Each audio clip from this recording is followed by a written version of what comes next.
नमस्कार दर्शकों, divine speaks में आपका हार्दिक स्वागत है।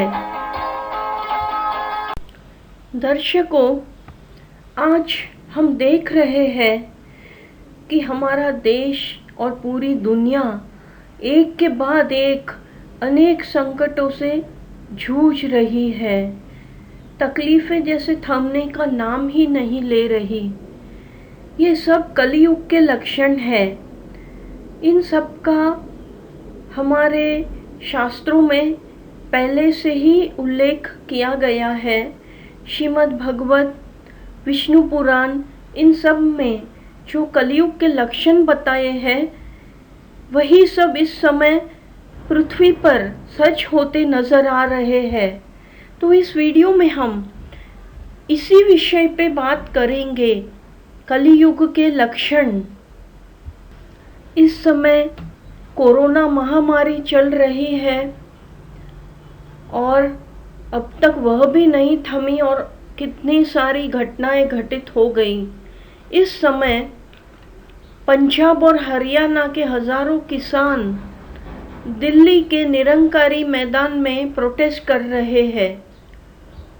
पुलिस ने उन पर आंसू गैस और पानी के तोपों का उपयोग करने के बावजूद भी किसान वापस जाने से साफ इनकार कर रहे हैं। इसका क्या कारण हो सकता है? सड़क प्रशासन ने उनको रोकने के लिए खाई भी खोदी, लेकिन किसानों ने अपने हाथों से खाई भर दी, लेकिन अपना विरोध प्रदर्शन जारी रखा। यह विरोध एक नए लागू हुए कानून के खिलाफ किसान कर रहे हैं। इस कानून के अनुसार व्यापारियों और खाद्य कंपनियों को किसी भी कर या शुल्क का भुगतान किए बिना विनियमित थोक बाजार के बाहर किसानों से सीधे खरीदने की अनुमति देते हैं। तो किसानों को डर है कि बाजार की ताकतों के पास जाने और विनियमित बाजारों को कमजोर करने के बाद सरकार धीरे धीरे चावल और गेहूं की खरीद को उचित मूल्य पर खरीदेगी। पंजाब और हरियाणा में 90% से भी ज़्यादा किसान फसलों की सरकारी खरीद पे निर्भर करते हैं। इस विषय ने इतना गंभीर रूप धारण किया है कि किसान संगठन किसान यूनियन से बैठ के इस प्रॉब्लम का तुरंत ही हल करना बहुत ही ज़रूरी बन गया है। यह सब सुनकर श्रीमद् भगवत के 12वें स्कंद में शुकदेव जी ने जो परीक्षित राजा को बातें बताई थी कि कलयुग का लक्षण कैसा होगा, वही सही होती दिखाई दे रही है। आजकल मौसम का भी कोई भरोसा नहीं रहा है। कभी बाढ़ आती है तो कभी भूकंप आते हैं। इन सब बातों का उल्लेख हमारे श्रीमद् भगवत में है। राजा परीक्षित को शुकदेव जी ने श्रीमद् भगवत के 12वें स्कंद में कहा था कि हे राजन, कलयुग में धर्म, सत्य, पवित्रता, क्षमा, दया और लोगों का आयुष्य और मेमोरी, स्मरण शक्ति सब कुछ क्षीण होता दिखाई देगा। लोग सिर्फ बाहर के दिखावे पे ही ध्यान देने लगेंगे और बहुत ही दंभी और घमंडी हो जाएंगे, और जिनके पास धन नहीं है उनको निर्बल माना जाएगा।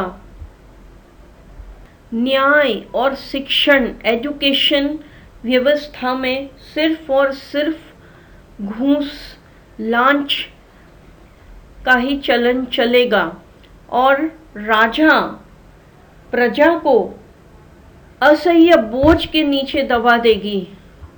लोगों की लंबी लंबी आयु सिर्फ 20 और 30 साल तक की ही सीमित रह जाएगी।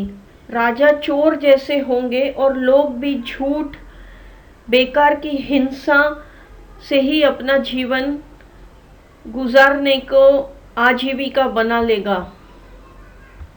और जब कलयुग का अंत बहुत ही करीब होगा, अंत होने को होगा कलयुग का, उस समय भगवान धर्म के रक्षण के लिए संभल नाम के गांव में विष्णु यशा नाम के ब्राह्मण के यहाँ कल्कि के नाम से प्रकट होंगे और वह दुष्टों का नाश करेंगे। और उसके बाद कलयुग का अंत होगा और सत्ययुग का प्रारंभ होगा। आगे उन्होंने यहाँ तक बताया है कि जब सत्ययुग का आरंभ होगा उस समय चंद्र, सूर्य और बृहस्पति ये तीनों ग्रह पुष्य नक्षत्र में होंगे और उस दिन सत्ययुग का प्रारंभ होगा। उन्होंने आगे उपाय में यह भी बताया है कि कलयुग में लोगों के चित्त भ्रमित हो जाएंगे और आसानी से वह भगवान का नाम नहीं ले पाएंगे। इसीलिए ईश्वर प्राप्ति का उपाय भी कलयुग में एकदम इजी कर दिया है। इसमें बताया है कि सिर्फ और सिर्फ कलयुग में एकमात्र श्री हरि नाम के स्मरण से ईश्वर की प्राप्ति हो जाएगी। कोई भी बड़े बड़े यज्ञ करने की ज़रूरत नहीं रहेगी। तो इन सब मुसीबतों में हरि नाम का स्मरण से ज़्यादा कुछ भी श्रेष्ठ नहीं दिखाई पड़ रहा।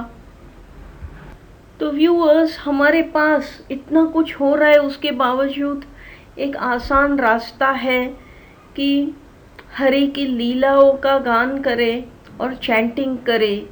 So simple and easy.